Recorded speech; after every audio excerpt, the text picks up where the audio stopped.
歌姫。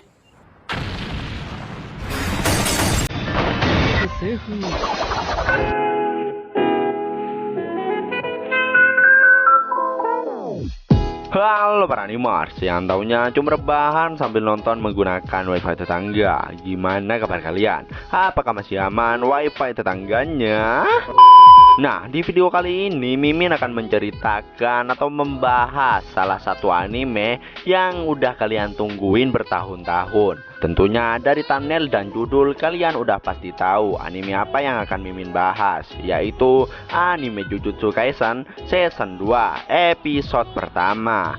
Nah, gak usah Mimin jelaskan lama-lama lagi ya. Kalian udah pasti tahu dengan apa yang akan terjadi di anime ini. Nah, langsung saja siapkan minuman, kencangkan celana dalam, dan yaps tanpa banyak bacot. Langsung saja kita ke alur ceritanya. Selebeu!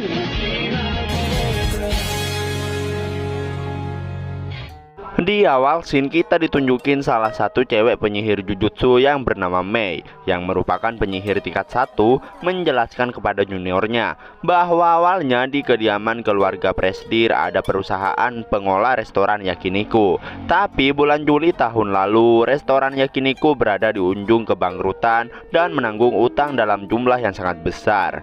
Dan sejak saat itu, kediaman Presdir menjadi tempat angker yang sering dibicarakan dan menjadi tempat konten uji nyali bagi anak SMP, SMA, mahasiswa, dan pekerja di sekitar. Setelah itu, mereka dinyatakan menghilang. Rumor tentang tempat angker sangat cepat penyebarannya, apalagi kecepatan menyebarnya menjadi lebih cepat karena adanya internet. Alhasil pekerjaan mereka sebagai penyihir Jujutsu menjadi meningkat dan merepotkan. Utahime yang merupakan penyihir Jujutsu peringkat 2 bilang, selain itu ada 3 anak SD yang dinyatakan menghilang saat pulang sekolah. Jika menelusuri informasi dari orang-orang dan laporan orang hilang, maka akan mengarah ke kediaman itu.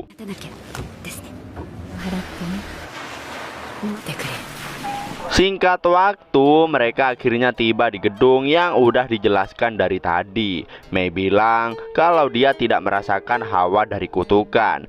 Jadi ia menyimpulkan kalau penyebabnya ada di dalam gedung. Mereka pun masuk ke gedung itu. Namun Utahime malah merasa ada yang mengganjal pintu itu, karena rupanya di dalam gedung itu terdapat banyak sampah yang berserakan. Setelah masuk ke gedung, barulah mereka merasakan hawa kutukan yang sangat banyak. Melihat adanya senter di sana, Mei pun mengambil senter tersebut dan memberikannya pada Utahime. Mei pun nampak menghidupkan lampu yang ternyata lampu di sana masih berfungsi. Setelah itu, Mei mengajak Utahime mengelilingi gedung tersebut, yang mana dirinya akan mengelilingi lantai pertama, sedangkan Utahime yang bertugas untuk mengelilingi lantai kedua. Hujan semakin lebat dan ruangan pun menjadi semakin gelap. Tentu aja Utahime agak berkeringat saat mengelilingi lantai 2 tersebut. Dengan bantuan senter sebagai alat penerang, Utahime memeriksa semua kamar yang ada di lantai 2. Singkat cerita, saat udah nyampe di kamar terakhir, karena merasa aneh dan merinding dengan adanya pergerakan yang aneh, Utahime pun memeriksa di bawah ranjang. Utahime terkejut dan segera berlari keluar dari kamar tersebut karena mendapati beberapa ekor tikus yang ada di sana. Baru aja Utahime terkejut dengan para tikus-tikus berdasi, dirinya malah apes lagi.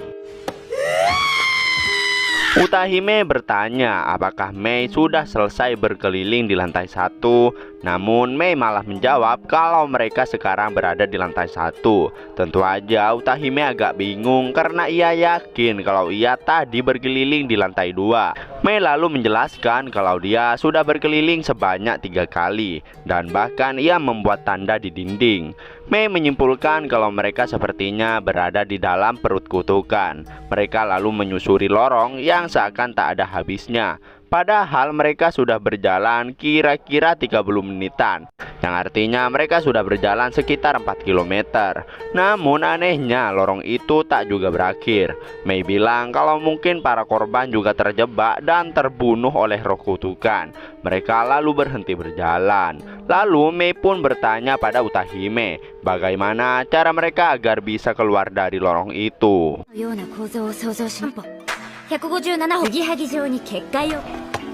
Utahime pun menjelaskan kalau jangkauan dari pengulangan lorong tidaklah tetap. Kalau mereka berlari sekuat tenaga untuk keluar dari lorong itu, maka lambat laun lorong itu akan runtuh di suatu tempat. Mei memberi 90 poin untuk jawaban Utahime itu. Utahime bertanya kemana 10 poin sisanya. Mei pun bilang kalau mereka harus berlari ke arah berlawanan secara bersamaan. Utahime lalu paham dan menyimpulkan kalau mereka berdua berlari ke arah berlawanan dengan cepat, pelindung roh kutukan bisa lebih mudah runtuh. Dan kalau ada celah mereka bisa keluar dari gedung tersebut. Utahime meminta kalau hal itu berhasil, ia ingin agar Mei menaikkan peringkatnya. Mereka berdua pun berlari berlawanan arah sekencang-kencangnya dan inilah yang terjadi.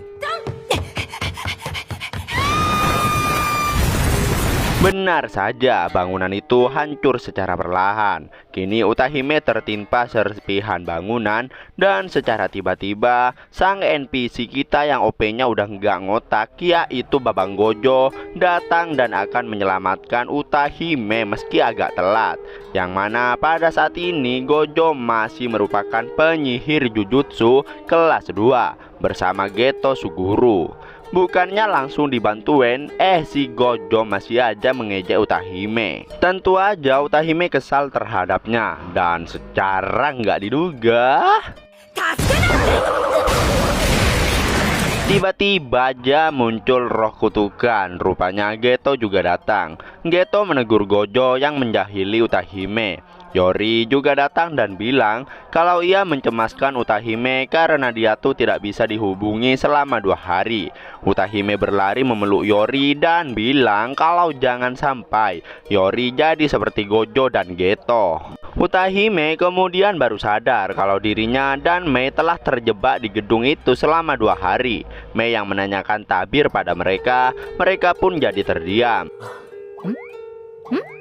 Sesampainya di sekolah, Masamichi yang merupakan sensei mereka, dirinya pun memarahi mereka bertiga karena salah satu dari mereka telah menjatuhkan tabir dan meninggalkan asisten manajer. Masamichi menanyakan pada mereka siapa pelakunya. Geto dan Yori pun malah kompak menunjuk Gojo.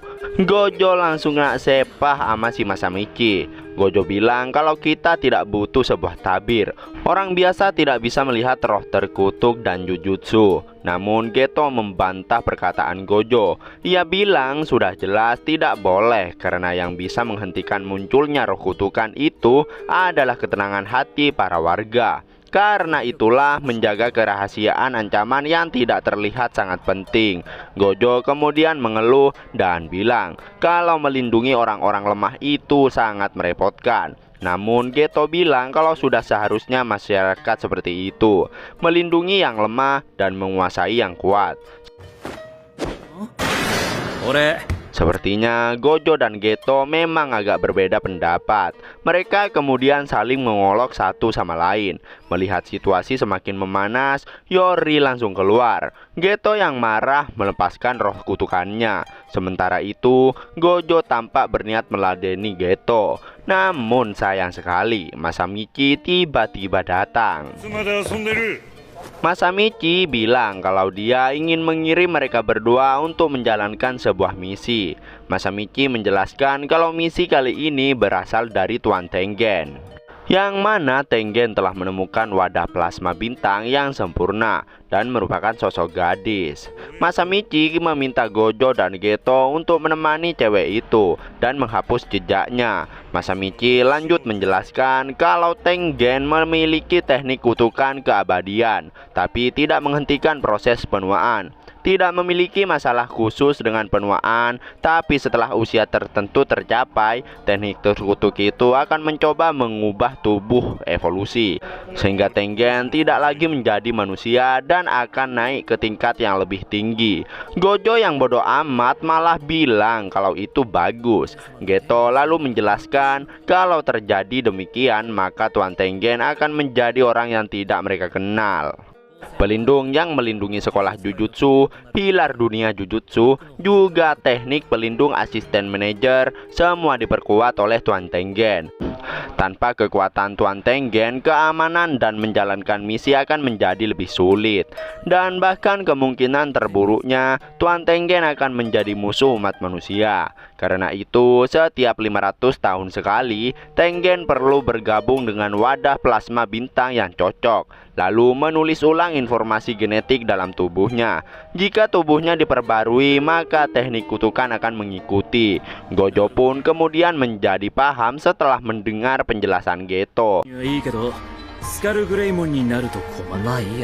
Masamichi lanjut menjelaskan kalau lokasi wadah plasma bintang sudah bocor dan ada dua organisasi yang sedang memburunya. Organisasi yang bertujuan untuk menjungkir balikan dunia Jujutsu saat ini dengan membuat Tengen kehilangan semua akal sehatnya, yaitu pengguna kutukan grup Q. Lalu yang satunya adalah organisasi yang memuja Tuan Tengen sebagai dewa mereka, kelompok agama bintang yang dikenal sebagai Asosiasi Pembuluh Waktu.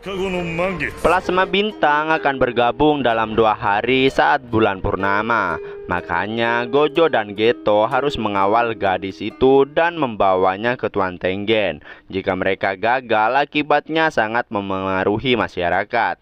Jadi Masamichi meminta mereka agar tidak mengacau. Singkat waktu, nampak mereka berdua yang OTW ke TKP. Gojo bilang menurutnya pengguna kutukan grup Q ingin membunuh cewek plasma itu. Tapi ia tidak paham kenapa kelompok agama bintang ingin membunuhnya juga. Geto menjelaskan kepada Gojo kalau kelompok agama bintang itu menyembah Tuan Tengen yang murni. Mereka percaya kalau ada plasma bintang akan mengotori kemurniannya. Geto lalu bilang kalau kelompok agama bintang itu bukanlah pengguna kutukan, jadi tidak perlu dikhawatirkan. Yang perlu mereka waspadai adalah grup Q.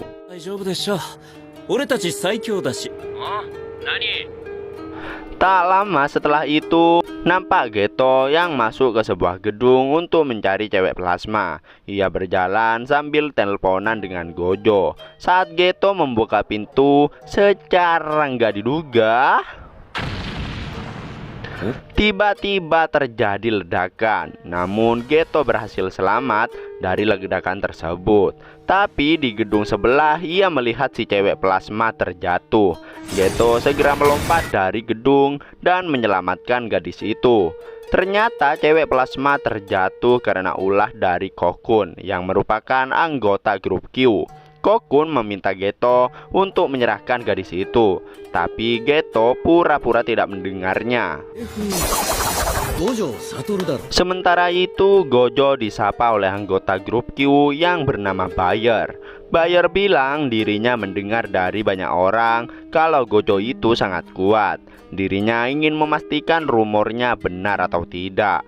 Gojo bilang boleh saja, tapi dirinya punya aturan. Kalau Bayer menangis selalu minta maaf, maka dirinya tidak akan membunuh Bayer dan itulah aturannya. Sementara itu, di gedung lain, nampak kelompok agama bintang yang tidak punya kekuatan untuk bertarung, tapi malah menyewa seorang penyihir yang bernama Fushiguro untuk membunuh si wadah plasma bintang.